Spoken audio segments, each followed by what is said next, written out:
Quand Tuval revient du lycée, c'est maintenant un rituel. Avant même de s'attaquer aux devoirs, sa première pensée est pour les otages.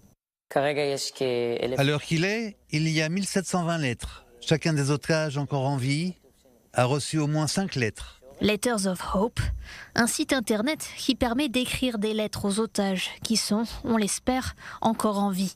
C'est Tuval, un lycéen de Ra'anana, qui a créé ce site de A à Z du haut de ses 15 ans.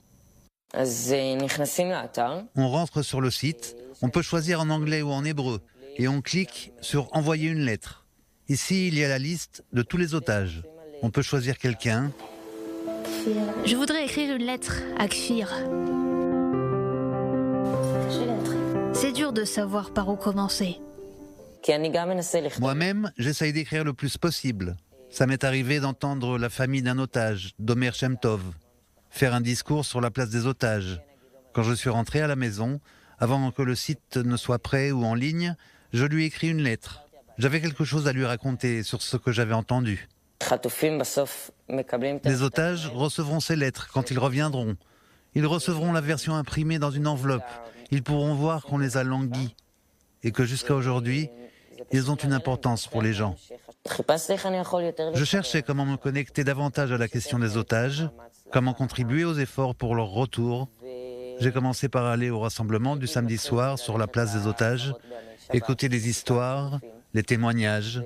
Au final, j'ai pris mon hobby, ce que je sais et que j'aime faire, et j'ai programmé moi-même ce site. Tout ça, entre les cours au lycée, le volontariat au Magen David Adom, les scouts et la préparation anticipée d'un autre diplôme. Il n'imaginait pas un tel succès. En décembre 2023, j'ai commencé à travailler dessus. Il y a 2 semaines, un vendredi, mon père l'a posté sur sa page Facebook et sur un groupe WhatsApp. De bouche à oreille, on est passé de 0 à 1700 lettres. C'est en moins de 2 semaines. Toi, tu ne lis pas les lettres ? Non, je ne veux pas être la 3e personne dans une conversation privée entre 2 autres. Il est important pour moi que celui qui écrit sente qu'il y a une certaine intimité.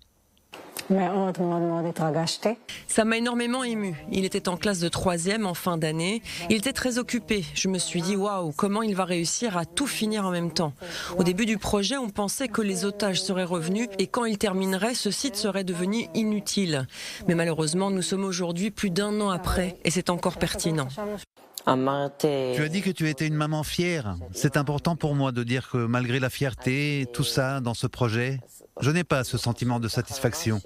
Je me dis peut-être que c'est un pas dans la bonne direction.